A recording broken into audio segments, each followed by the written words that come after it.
Olá, boa tarde a todos, né? Sejam bem-vindos a mais uma aula do projeto Ciências na Rede, né?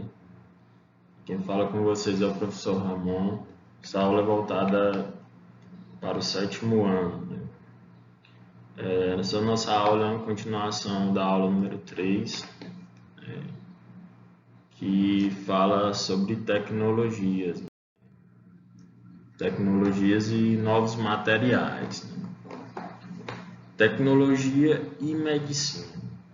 Na medicina, a tecnologia ajuda tanto na prevenção quanto no tratamento de doenças, né? Então, novas tecnologias surgiram nessa área, juntamente com o saneamento básico e outras medidas que contribuíram para a diminuição da mortalidade infantil e aumentar, né, a expectativa de vida da população. Então, essas tecnologias, elas permitem que os médicos eles possam obter imagens e registros do interior do corpo humano, né? Sem precisar abrir a princípio, né? Que para você ver antigamente o que tinha dentro de uma pessoa, você tinha que abrir para ver. Hoje em dia dá para ver através de imagens, né, o interior do corpo humano. Por exemplo, é o caso de exames como a mamografia, né, que é usada para detectar o câncer de mama, a ultrassonografia, que ela utiliza imagens feitas através da indução de ondas eletromagnéticas, que aí formam uma imagem, dá para ver vários órgãos com a ultrassonografia. A tomografia, que é um equipamento que utiliza raio-x para poder formar a imagem, e a ressonância magnética, né, que utiliza as células corporais juntamente com a radiação eletromagnética para formar as imagens do corpo humano, né?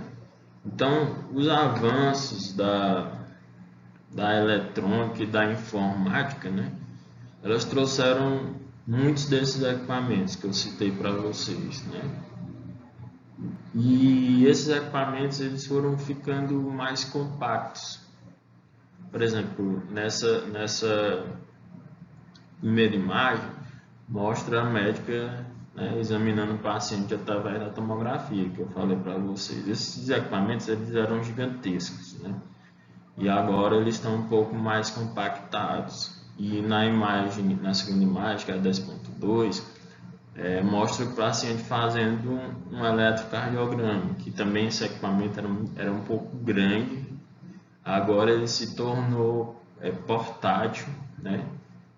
E você pode utilizar ele muitas das vezes via internet, né? Internet coligada com o hospital em São Paulo, por exemplo, você tem como receber o resultado de imediato, né? O desenvolvimento tecnológico na área médica ele foi muito importante durante o século e está sendo importante agora nesse novo século, que esse desenvolvimento ele revolucionou a prevenção das doenças, né? Antigamente era muito difícil você fazer exames, né? Esses exames não eram para todo mundo, ninguém tinha condição de fazer esse tipo de exame, e o desenvolvimento dessa tecnologia, né, ele diminuiu muito a incidência de doenças infectocontagiosas, né, como a febre amarela e até a erradicação de doenças, né, como a varíola e outras doenças aí que foram extintas, poliomielite também, né? Então, esse desenvolvimento tecnológico ele tornou possível a sobrevivência das pessoas, né? As pessoas que tinham doenças graves, né?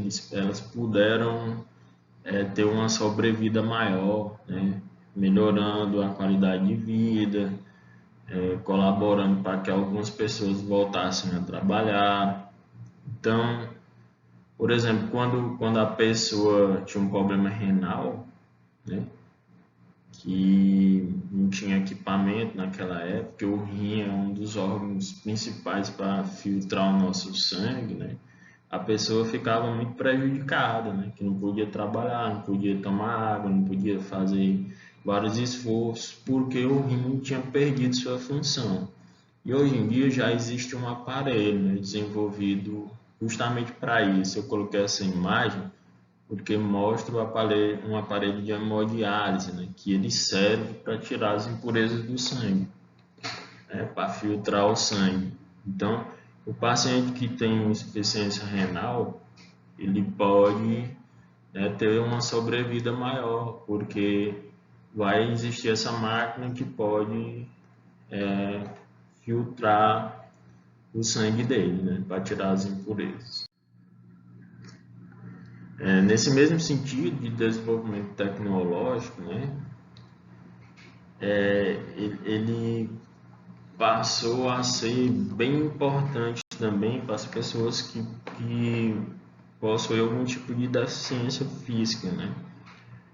Porque a partir do momento que as tecnologias foram avançando, algumas pessoas, né, puderam, que tinham pernas amputadas ou braços amputados, puderam voltar a caminhar, voltar a fazer uma atividade física, voltar a trabalhar.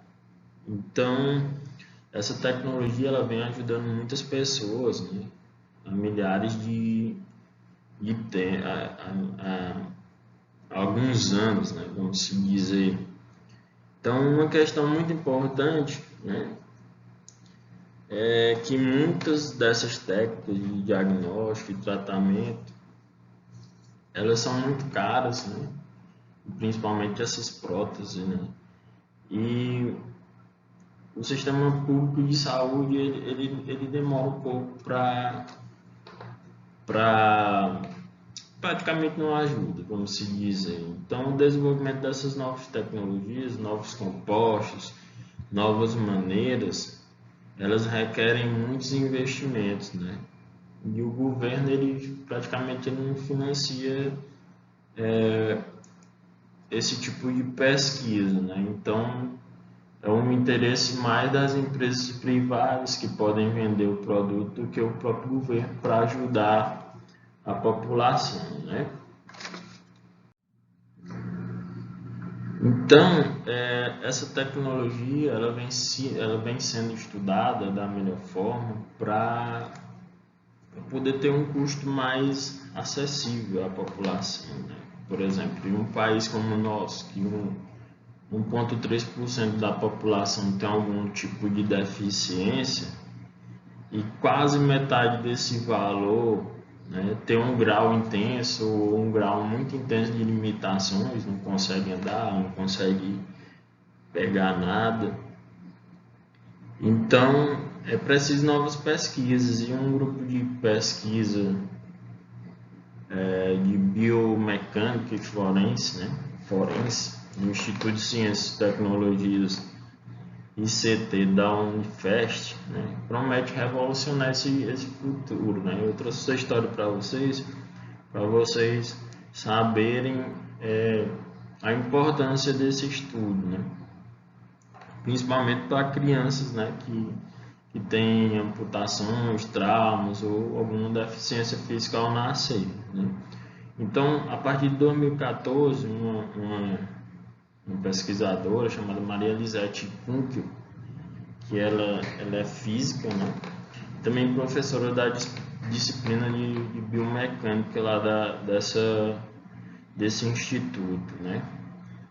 Ela se dedica a um estudo de impressões 3D, né? De algumas partes como algumas partes de locomoção, como prótese de mão, prótese de pernas, né?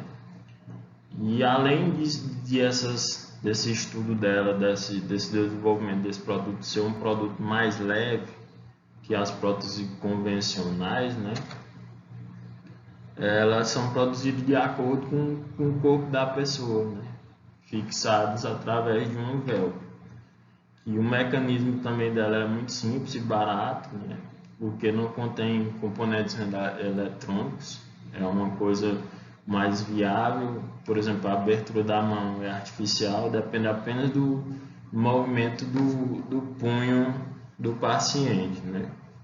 E entre outras propostas, a finalidade real desse estudo é fazer com que, né, as pessoas possam ter disponibilidade de adquirir um produto desse, né? As pessoas que tenham deficiência física. Então, eu achei muito interessante o estudo dessa senhora e também achei interessante passar um pouco para vocês, né?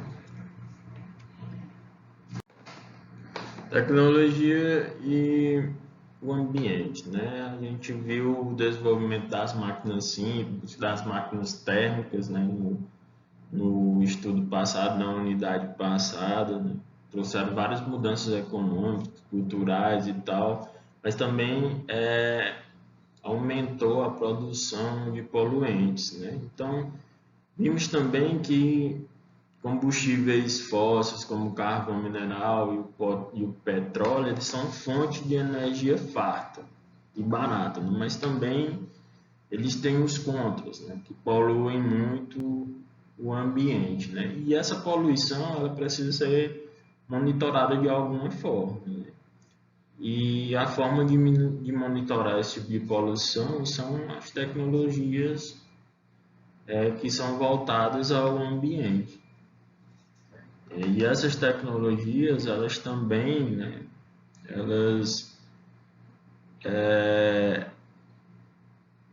também são fontes de redução, né, desses resíduos poluentes, né, através das energias renováveis, né, porque a forma de medir também trouxe a forma de renovar esse tipo de energia, né, como o surgimento de várias energias renováveis, como energia eólica, energia solar, né? E esse tipo de energia é de suma importância para evitar o aquecimento global, né? Evitar que os poluentes aqueçam. Então, os indicadores ambientais, eles surgiram para medir esse tipo de poluentes, né, que existiram no mundo, né? Então, eles vieram para avaliar as características, né, de um ambiente quando ele foi alterado, né, ou por proporções humanas ou por proporções ou acontecimentos naturais. Quando isso ocorre, a gente pode usar os indicadores ambientais para isso, como para medir o tamanho de áreas de floresta, a concentração de poluentes existentes no ar, a quantidade de resíduos com a sua destinação adequada. Então, esses indicadores ambientais, eles dão informações sobre esses diversos tipos de situações que envolvem o ecossistema, né? Desde o impacto humano até uma futura eficácia de algumas ações que podem ser desenvolvidas, né, para reduzir os impactos na natureza, né?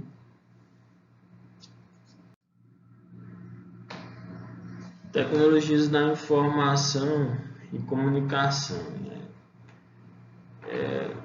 Essas tecnologias, né, trouxeram várias transformações, né, para a comunicação que são especialmente notáveis, né?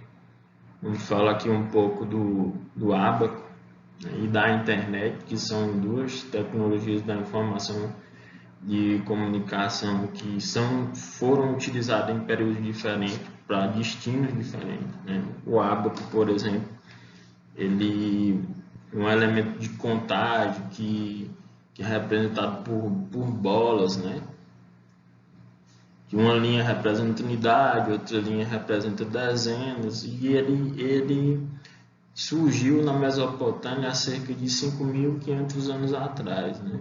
Como um instrumento utilizado para calcular algumas coisas. Hoje em dia, com a tecnologia moderna, a gente já consegue calcular muitos milhões de cálculos por segundo com o computador, né? Eu trouxe duas imagens aí para vocês verem da menina fazendo alguns cálculos com o ábaco e de uma técnica trabalhando na produção de microchips, né? Esses microchips, através de uma pequena condução elétrica, consegue calcular milhões de cálculos de uma vez só, né? E a internet, ela foi outra fonte de transformação de informação muito importante, porque antigamente as informações eram através de telegramas, ou de cartas, ou de jornais, ou através de ondas de rádio. Hoje em dia, elas são transmitidas pela internet, né, que é feita de fibras óticas de alta velocidade, que a informação você conecta aqui e já sai em outro lugar, bem mais rápido, né? Então, pessoal, essa foi a nossa aula, né? Espero que vocês tenham gostado e aqui acho que se encerra a nossa parte aqui no projeto Ciências na Rede. Foi muito importante para mim como professor, né? E espero que vocês tenham gostado da aula. Um abraço e até a próxima.